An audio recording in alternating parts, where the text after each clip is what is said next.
नमस्कार, कार्यक्रम समृद्धिको यात्रामा हार्दिक स्वागत छ। इमेज च्यानलको प्रस्तुति यस कार्यक्रममा हामी आर्थिक क्षेत्रका विविध पाटाहरूका साथमा यहाँहरूमाझ उपस्थित हुने गर्छौं।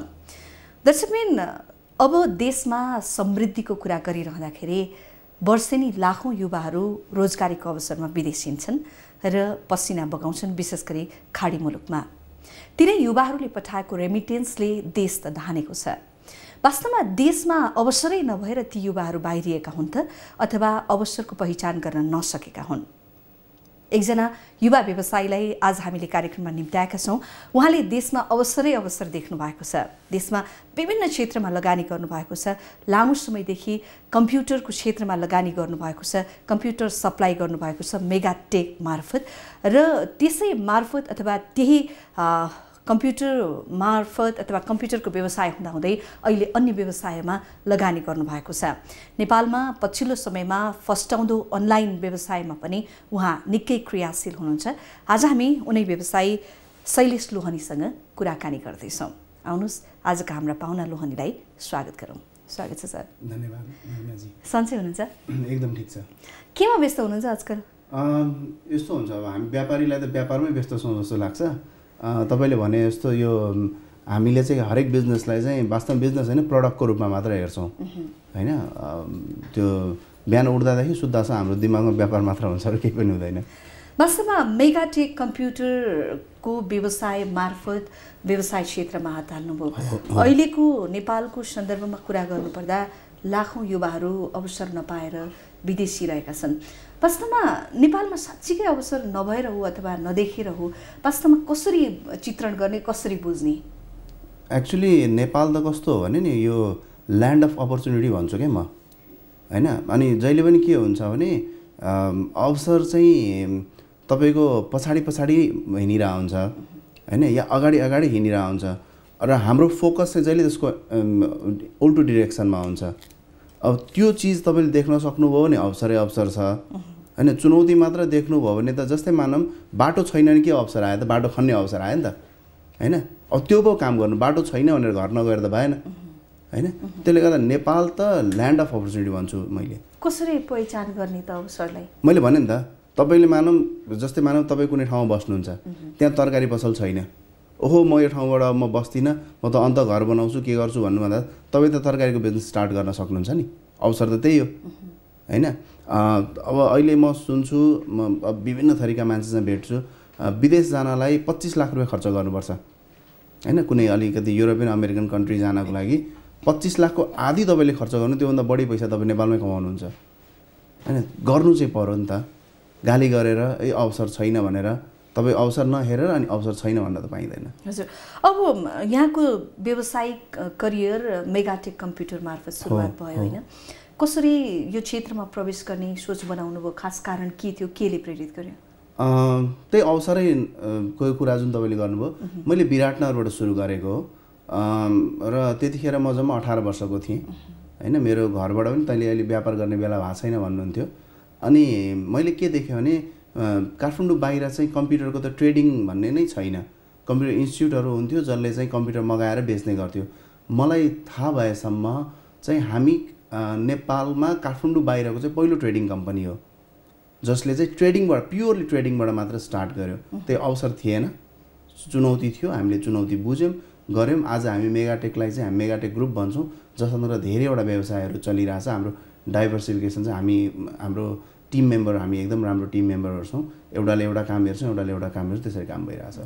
मेगाटेक सँगसँगै अन्य व्यवसायहरूमा पनि हात हाल्नु भएको छ यहाँले। कति समय लाग्यो मेगाटेकले चाहिँ स्ट्याब्लिस गराउन, अथवा मेगाटेकबाट चाहिँ अब चाहिँ म स्ट्रङ भएँ, अब चाहिँ म अन्य व्यवसाय गर्छु भनेर त्यो सोच आउन अथवा त्यसपछिका कदमहरू चाल्न चाहिँ? यस्तो हुन्छ, यो मैले चाहिँ जहिले पनि व्यवसायलाई बच्चासँग तुलना गर्छु क्या। तपाईँको बच्चा बिकम पढेपछि नेक्स्ट बच्चा त पाउनुहुन्न तपाईँले हैन, ग्रेजुएसन पछि त पाउनुहुन्न। यो ग्रेजुअल मतलब कन्टिन्युअसली लाने कुरा हो क्या यो। जस्तै हामीले, मलाई याद छ तर समय मलाई यकिन छैन, हाम्रो पहिलो डाइभर्सिफिकेसन चाहिँ हामी अल्मुनियम फेब्रिकेसनबाट सुरु गऱ्यौँ कि, जुन तपाईँ पार्टिसनहरू गर्ने भन्छन् नि हैन, त्यसबाट सुरु गऱ्यौँ। र त्यतिखेर मेगाटेक इस्ट्याब्लिस भएको थियो थिएन थाहा छैन। त्यस पछाडि हाम्रो ग्रुपबाट हामीले पोल्ट्रीमा हात हाल्यौँ, ब्याट्री इन्डस्ट्रीमा हात हाल्यौँ होइन, टुरिज्ममा पनि हात हाल्यौँ र त्यो गर्दै गर्दै हामी अनलाइन सपिङमा आएको हो। हजुर, अहिले अनलाइन सपिङको मार्केट त राम्रै छ नि नेपालमा, होइन? कस्तो छ मार्केट? बन्दै छ अहिले, राम्रो त भनिहाल्न मिल्दैन, बन्दै छ, सम्भावना एकदमै बढी छ। कतिको विश्वास गर्छन् उपभोक्ताले अनलाइन सपिङलाई? यहाँ त्यो चाहिँ एउटा च्यालेन्ज हो। हजुर, उपभोक्ताले पनि अनलाइन सपिङलाई धेरै विश्वास गर्नुहुन्न र हामी पनि उपभोक्तालाई धेरै विश्वास गर्न सक्ने अवस्था छैन, किनभने जस्तै हामीले अपफ्रन्ट सामान पठाउन सक्दैनौँ होइन। किन जस्तै मैले बाहिरको न्युज पढेको थिएँ, एउटा मोबाइलको लागि चाहिँ त्यो डेलिभरी बोयलाई मर्डर गरेकोसम्म केसहरू छ होइन। त्यसले गर्दा त्यो एउटा च्यालेन्ज छ। हुन त नेपालमा अहिलेसम्म सौभाग्य भन्नुपर्छ त्यस्तो घटना भएको छैन, तर मसँग मेगाटेकमै रहँदा नै पनि त्यसरी चाहिँ फेक कस्टमर बनेर सामानहरू चाहिँ लिएर जाने केस भएको थियो होइन। लामो केस पछाडि हामीले त्यो समात्यौँ। त्यो टाइपको समस्या चाहिँ छ, तर हामीले ग्राहकलाई विश्वास नगर्ने भन्दा पनि ग्राहकले हामीलाई विश्वास नगर्ने चाहिँ बढी छ। हजुर, वास्तवमा ग्राहकले विश्वास नगर्नुपर्ने कन्डिसन चाहिँ सामानहरू जुन रूपमा देखाइन्छ त्यो पाइएन भन्ने खालका गुनासोहरू सुनिन्छन्, त्यो मात्रै हो कि अरू पनि कारणहरू छन् त? एक्चुअली त्यो हो अथवा त्यसलाई होइन। हामीले जस्तै कुनै पनि अब किन अनलाइन सपिङ पनि धेरै थरीका छन्। पहिले सुरु त हामीले बुझ्नुपर्छ कि अनलाइन सपिङ भनेको के हो। तपाईँ कुनै सामाजिक सञ्जालबाट सामान हेरेर अर्डर गर्दै हुनुहुन्छ भने त्यो चाहिँ के हो? That is not online shopping. त्यो तपाईँले तपाईँको व्यवसायको विज्ञापन गर्दै हुनुहुन्छ अनलाइन सामाजिक सञ्जाल प्रयोग गरेर होइन। अनलाइन सपिङ भनेको त कस्तो हो भने तपाईँले त्यहाँ सामाजिक सञ्जालबाट या म तपाईँको टेलिभिजनमाबाट हामीले विज्ञापन गराउँला रे, त्यो देखेर तपाईँले हाम्रो डोमेनमा गएर मतलब जुन हाम्रो वेबसाइटमा गएर अर्डर गरेको चाहिँ अनलाइन सपिङ हो नि त होइन। र त्यो वेबसाइटमा चाहिँ प्राय जो सिस्टममा चलेका अनलाइन सपिङहरू छन् उनीहरू सबै डिटेल राखेको हुन्छ। मेरो मेटेरियल के हो, मेरो सामान के हो, यी सब डिटेल हुन्छ। त्यो डिटेल तपाईँले हेर्नुभयो भने तपाईँ झुक्किने, ठगिने त म भन्दिनँ, झुक्किने सम्भावना रहँदैन। उदाहरणको लागि अनलाइन सपिङमा एउटा जुसर पाउँछ, कमन प्रडक्ट हो कि एकदमै, सबै अनलाइन सपिङले बेच्छन्। त्यो प्लास्टिकको जुसर हो, प्रष्ट लेखेको हुन्छ प्लास्टिकको भनेर। अब तपाईँ त्यसमा उखु पेल्न खोज्नुहुन्छ भने त वी क्यानट हेल्प। मैले मात्र होइन, वर्ल्डको कुनै पनि अनलाइन सपिङले त्यसमा मद्दत गर्न सक्छ। त्यसले गर्दा अनलाइन सपिङबाट नझुक्किनुहोस् भन्छु। ठगिनुहोस् त सेकेन्ड पार्ट हो, नझुक्किनुहोस् भन्छु म। यसको अर्थ उपभोक्ता पनि त्यति धेरै जानकार छैन होइन? एक्ज्याक्टली, त्यो प्रब्लम हो। त्यसो भएदेखि हामीले अब नेपालमा सम्भावना छ अथवा बन्दैछ भनिरहँदाखेरि उपभोक्तालाई कसरी जागरुक गराउने त?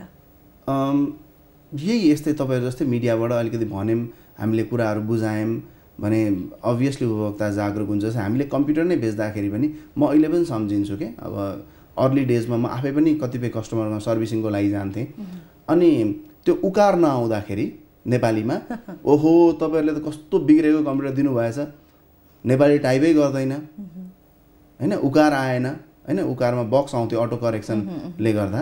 त्यही त हो नि। अब त्यसलाई हामीले पचायौँ, अब यसलाई पनि पचाउँछौँ, टाइम आउँछ।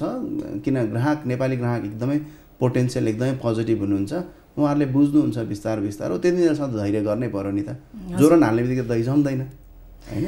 जस्तै नि अब नेपालमा सम्भावना छ अनलाइन सपिङको अथवा अनलाइन कारोबारको भनिरहँदाखेरि सँगसँगै चुनौतीका कुराहरू पनि यहाँले गर्नुभयो होइन।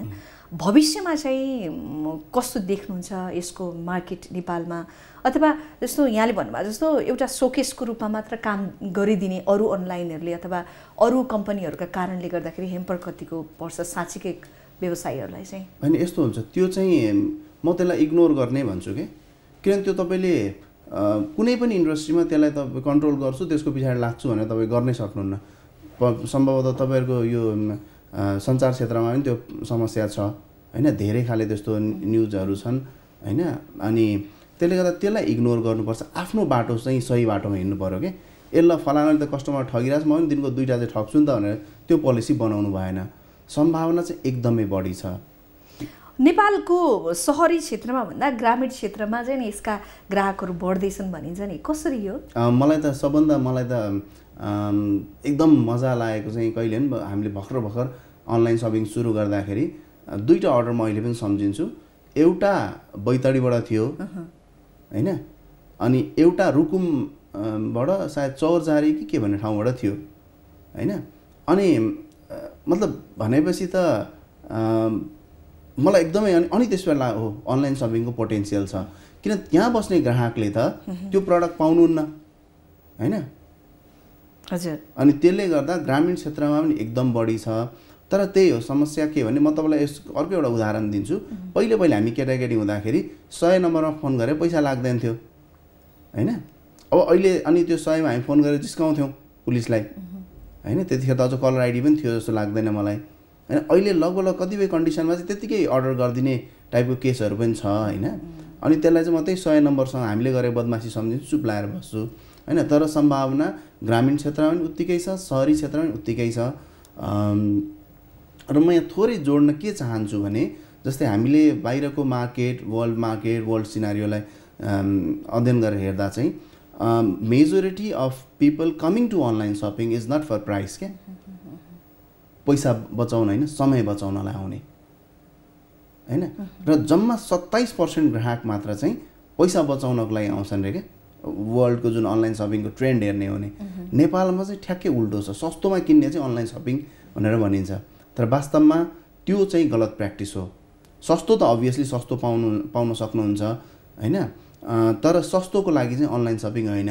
पहिलो प्राथमिकता समय बचाउनुस्, दोस्रो प्राथमिकता एउटै ठाउँमा भेराइटी लिनुस्, तेस्रो प्राथमिकता चाहिँ अनि सस्तो पनि खोज्नुस्।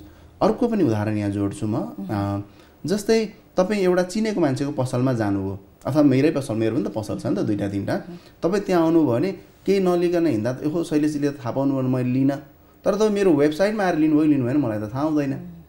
भनेपछि तपाईँ भेराइटी पाउनुभयो नि त, एउटा क्लिकमा तपाईँले अर्को पसलमा एकैछिनमा पुग्नुहुन्छ। त्यो कारण चाहिँ अनलाइन सपिङ फर्स्ट आएको हो बाहिरी देशहरूमा चाहिँ।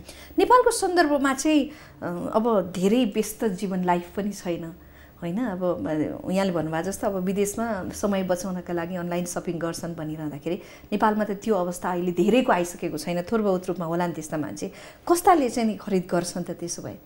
यस्तो छ, यो चाहिँ एक्चुअली यसलाई म ट्रेन्ड भन्छु के। म यसलाई अर्को कुराबाट जोड्छु। मेजाले उदाहरण दिएर बोल्ने बानी छ। पहिले पनि हामी दाल भात तरकारी नै खान्थ्यौँ। कसरी खान्थ्यौँ? हामी पिर्कामा बस्थ्यौँ, थाल तल हुन्थ्यो, हातले खान्थ्यौँ। अहिले पनि दाल भात तरकारी नै खान्छौँ। हामी डाइनिङ टेबलमा बस्छौँ हैन, काँटा चेयरमा बस्छौँ र काँटा चम्चाले खान्छौँ या हातले खान्छौँ। भन्नुको मतलब यो के हो भने अनलाइन सपिङ इज नट त्यो नेसेसरी, इज अ ट्रेन्ड क्या। यो ट्रेन्ड हो। यो ट्रेन्ड आउनलाई टाइम लाग्छ, आउँदैछ, मान्छेलाई बानी पर्दैछ, अनि चाहिँ यसको रियल सिनारियो त्यतिखेर सुरु हुन्छ।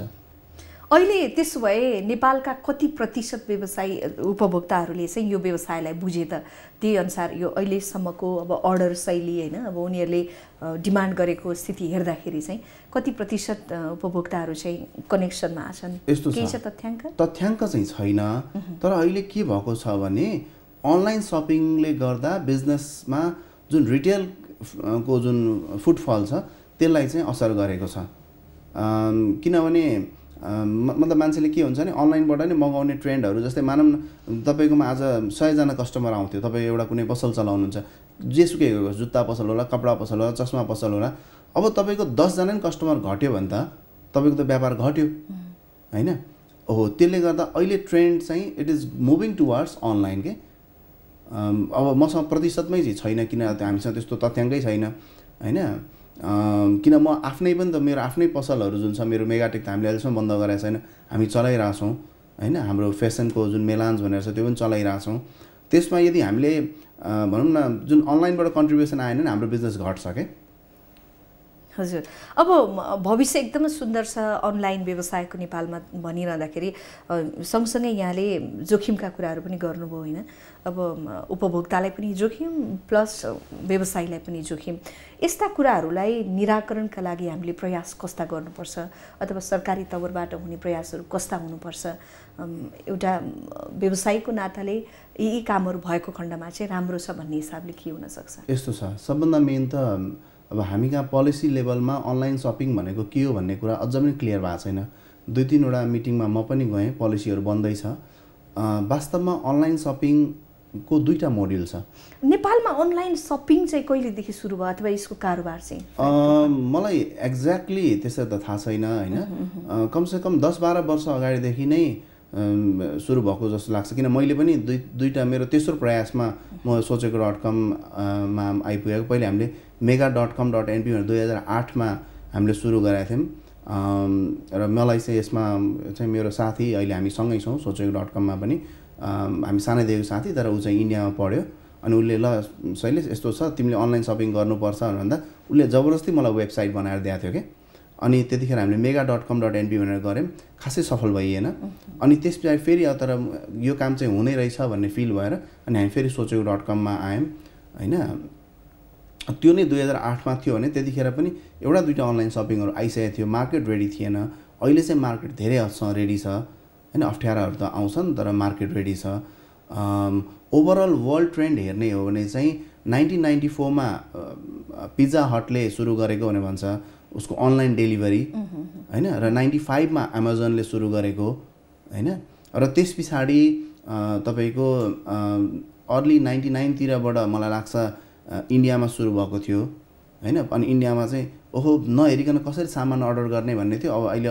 इन्डियामा अनलाइनकै वर्चस्व छ हैन त्यसले गर्दा त लगभग राख्नुस् न झन्डै 2 दशक बढी नै भयो नि अनलाइन सुरु भएको हो नेपालको सन्दर्भमा चाहिँ जस्तो यहाँहरूले थाल्नु भएको प्रयास सरकारले गर्नुपर्ने कामहरू चाहिँ हो अघि म भन्दै थिएँ नि त अनलाइन सपिङ चाहिँ दुई खाले हुन्छ मतलब जनरली हेर्दाखेरि एउटालाई हामी अनलाइन सपिङै भन्छौं र अर्को मार्केट प्लेस अहिले एडप्ट गरेर मोडल चाहिँ मार्केट प्लेसको मोडल हो मार्केट प्लेस भने चाहिँ कस्तो हो भने यो चाहिँ अहिले जो दर्शकले हेर्दै हुनुहुन्छ म उहाँलाई यो कुरा ध्यान दिएर सुन्नुस् र बुझ्नुस् के हो अहिलेको ट्रेन्ड भन्ने म भन्न चाहन्छु मार्केट प्लेस भने चाहिँ के हो भने कुनै पनि .com त्यो .com आफैमा विक्रेता हुँदैन ऊ एउटा प्लेटफर्म मात्र हुन्छ हैन त्यो प्लेटफर्ममा चाहिँ विभिन्न विक्रेताहरूले आफ्नो सामान आफै राखेका हुन्छन् या त्यो .com को केही मतलब स्टाफले त्यसलाई सहयोग गरिदिने हुन्छ र त्यो जो सेलर छ जसलाई हाम्रो भाषामा हामी सेलर भन्छौं त्यो सेलरले दिएको इन्फर्मेसनको आधारमा जुन .comहरूले चाहिँ यसलाई पब्लिश गरिदिने हो र त्यसबाट भनेको यो ब्रिज भयो के ग्राहक र विक्रेताको बीचको ब्रिजको काम गरिदिने भयो र त्यो विक्रेताले दिएको इन्फर्मेसनको आधारमा उसले सामान विक्रेताबाट लिने र ग्राहकको घरसम्म पुर्याइदिने काम गर्छ पुलको मात्र काम गर्यो एक्ज्याक्टली तर त्यस्तो हुँदाखेरि पक्कै पनि उपभोक्ताले त राम्रो सामान नपाउने सम्भावना त बढी हुन्छ राम्रो पाउनुहुन्छ कसरी पाउनुहुन्छ भने किन उसको आफ्नो प्रोडक्ट होइन उसले त अरूबाट डिमान्ड गरेर ल्याएर अनि दिने हुँदाखेरि उसँग आफ्नै भएको सामान पो राम्रो होला भनेर त्यो खालको तपाईको ठ्याक्क यही बुझाइ नै चाहिँ उपभोक्ताको बुझाइ हो अब म तपाईलाई बुझाउँछु तपाई यदि सेलर हो भने अब त्यो सेलरको उस काममा भर पर्ने कुरा हो के तपाई मानुस तपाई चाहिँ जुत्ताको सेलर हो तपाईलाई थाहा हुन्छ नि त मेरो यही प्रोडक्टको चाहिँ यो फोटो हो भनेर त्यो अनि तपाईले यदि गल्ती गर्नुभयो भने चाहिँ बदनाम चाहिँ त्यो .com हुने भयो तपाईले यदि राइट इन्फर्मेसन दिनुभयो भने तपाईले राइट प्रोडक्ट पाउनुहुन्छ किन त्यसको प्र्याक्टिस त हामी जस्तै मेगाटेक तपाईले मेरो वेबसाइटमा हेर्नु मेगाटेक भनेर प्रष्ट लेखेको छ मेगाटेकको मान्छेमा हामीले मेगाटेकमा के गर्छ एउटा डेडिकेटेड मान्छे राखेको छ जसले अनलाइनलाई हेर्छ उलाई थाहा हुन्छ के मेरो यो फोटो मिल्यो कि मिलेन भनेर जस्तै मानौं हामीसँग रातो रङको ल्यापटप छ अनि कालो रङको ल्यापटप राख्दिँदा ग्राहक त ठग्यो हैन मैले त कालो मगाएको थिएँ मेरोमा त रातो आयो भन्ने हुन्छ हो त्यो चीज चाहिँ त्यो सेलरले गर्नेमा भर पर्छ सेलरले राम्रोसँग गरिदियो भने त्यो राम्रो इन्फर्मेसन जाने भयो अब समस्या के छ भने अहिलेको एउटा सेलर पनि त्यति धेरै रेडी भइसकेको अवस्था छैन कस्टमर रेडी नभएको छ यो अहिले चलिरहेको जुन एउटा बिजनेस मोडल जुन अनलाइनको छ र अर्को जुन बिजनेस मोडल हो त्यो चाहिँ अनलाइन सपिङ नै भन्छौं हामी त्यसलाई त्यसमा चाहिँ के हुन्छ भने तपाई आफ्नो मात्र प्रोडक्ट राख्नुहुन्छ त्यसमा सेलर हुँदैन हैन यो दुईटा मोडल चाहिँ मतलब भनेको तपाईको आफ्नै पसल छ र तपाई आफ्नै नामले आफ्नो पसलमा भएको सामान चाहिँ वेबसाइटमा राखेर गर्नुहुन्छ हैन हो त्यो चाहिँ त्यो दुई खाले मोडल छ दुई खाले मोडल अहिले प्यारलली चलिरहेछ तर पपुलर चाहिँ मार्केट प्लेस मोडल जुन विभिन्न सेलरको सामान बेच्नेवाला मोडल चाहिँ अहिले पपुलर हो अहिले अब ग्राहकलाई मार्केट प्लेस मोडलले नै बढी आकर्षित गरेको छ र यसमा अब अझ बढी विश्वसनीय बनाउनका लागि प्रयासहरू गर्नुपर्ने पनि छ जसरी अनलाइन बिजनेस गरिरहनु भएको छ हैन यसको लागि चाहिँ के गर्दै हुन्छ के गर्नुपर्छ यसो छ अब यसमा चाहिँ क्वालिटी कन्ट्रोल हो हेर्नुस् हैन अब हामीले QC QA quality assurance and quality चेकहरु गर्नुपर्छ अनि हामीले socheko.com बाट भन्नुहुन्छ भने चाहिँ हामीलाई थाहा छ यही राइट मोडल हो तर हामी चाहिँ एकदमै कम सेलरसँग काम गरिरहेछौँ। किन? क्वालिटी एस्योरेन्स दिनलाई। धेरै सेलर भयो भने हामी कन्ट्रोल गर्न सक्दैनौँ। मेकानिजम त्यो बनाउँदाखेरि कि त कस्ट एकदमै हाई हुन्छ या त्यो भनौँ न तपाईँको हवाजाड हुन्छ भनेर हामी लिमिटेड सेलरबाट उसको क्वालिटी एस्योरेन्स गराएर हैन अनि बल्ल हामी अगाडि बढ्ने हामी त्यो पोलिसीमा काम गरिरहेछौँ। मेन भनेको तपाईँले 1 to 1 प्रडक्ट तपाईँले नहेरिकन तपाईँको जुन हामी कहाँ प्रडक्ट एक्सपर्ट भन्छौँ हामी त्यसलाई चाहिँ, अनि उनीहरूलाई चाहिँ सर्टेन क्याटेगोरीहरू दिएको हुन्छ। सबै अनलाइनले गर्ने तरिका चाहिँ त्यही नै हो। अनि त्यो क्याटेगोरीको ऊ रेस्पोन्सिबल हुन्छ क्या। उसको सेलरले बिगाऱ्यो भने सेलरलाई त केही पनि छैन हैन, किन फेरि त गाली गर्ने त अनलाइनलाई नै हो कस्टमरले त हैन। अनि त्यो मान्छे जो हाम्रो जो क्याटेगोरी इन्चार्जहरू हुन्छ उनीहरू रेस्पोन्सिबल हुन्छ। हामीले त्यसरी काम गरिरहेछौँ त्यो विश्वसनीयताको लागि। अनि हामी अझ म पर्सनली चाहिँ म के गर्छु भनेर मलाई सोध्नुहुन्छ क्या। म चाहिँ खालि त्यो उसमा बसेर हाम्रो त्यो कन्सोल हुन्छ, कन्सोलमा अनि त्यो सोसल मिडियामा पनि हाम्रो इन्क्वायरीहरू आइरहेको हुन्छ। म खालि नेगेटिभ कमेन्ट मात्रै हेर्छु क्या। किन त्यो नेगेटिभ कमेन्ट हेऱ्यो भने चाहिँ त्यो थाहा हुन्छ नि त, मतलब कसले के भनिरहेछ, कसको के छ। मैले नेगेटिभलाई पोजिटिभ बनाइदिएँ नि त बाँकी त मेरो बिजनेस त सबै अलरेडी छ नि त। अनि हामी चाहिँ त्यसरी काम गर्छौँ। जस्तो अबका दिनमा चाहिँ नि नेपालमा अनलाइन बिजनेसलाई अझ व्यवस्थित र उपभोक्ता र विक्रेताको बिचमा विश्वास अझ स्ट्रङ खडा गर्नका लागि के गर्नुपर्छ? प्लस यी यहाँले भन्नुभयो जस्तो च्याउसरी अनावश्यक रूपमा आएका अन्य अनलाइनहरूलाई चाहिँ नियन्त्रण गर्नका लागि गर्नुपर्ने प्रयासहरू चाहिँ कस्ता छन्? मैले यसमा मैले अस्ति त्यो जुन 6-8 महिना अगाडि वाणिज्य मन्त्रालय मिटिङ हुँदा नि भनेको थिएँ, अनलाइनको लागि एउटा हामीले स्पेसल बिलिङ सिस्टम केही डेभलप गरिदिउँ, बरु ट्याक्स एजम्सनहरू दिउँ हैन। अनि त्यसले के हुन्छ भने तपाईँ जेन्युन बिल लिएर मात्र उसमा जाने भयो क्या। जस्तै भ्याट तिर्दियो, एकछिनलाई मानौँ भ्याट तिर्छ ल 5 वर्षको लागि चाहिँ हामी अनलाइन सपिङबाट आउने इन्भोइसलाई चाहिँ हामी ट्याक्स लिँदैनौँ, भ्याट मात्र तिर्छ भने मलाई लाग्छ सबै अनलाइन सपिङले भ्याट बिल इस्यु गर्नुहुन्छ। किन न्यून विकेन्द्रीकरणको जुन अन्डर इन्भोइसिङको कुरा त्यो सबैलाई थाहा छ, अर्थमन्त्रीदेखि लिएर भन्सारको जाँच कि सबैलाई थाहा छ त्यो कुरा हैन। अनि त्यसलाई कन्ट्रोल गर्छ, किन पहिले बिल लिने ट्रेन्ड बढ्यो नि त त्यसले हैन। अनि त्यो भइसकेपछि के हुन्छ भने तपाईँ जेन्युन एउटा बिलिङ सिस्टमबाट तपाईँको डेभलप हुन्छ। दोस्रो के हुन्छ, दण्ड जरिमानाको कुराहरू आउँछ हैन। जस्तै ठग्न त पाएन नि त कसैले नि कसैलाई हैन, ठग्नेलाई कारबाही गर्नु पर्यो।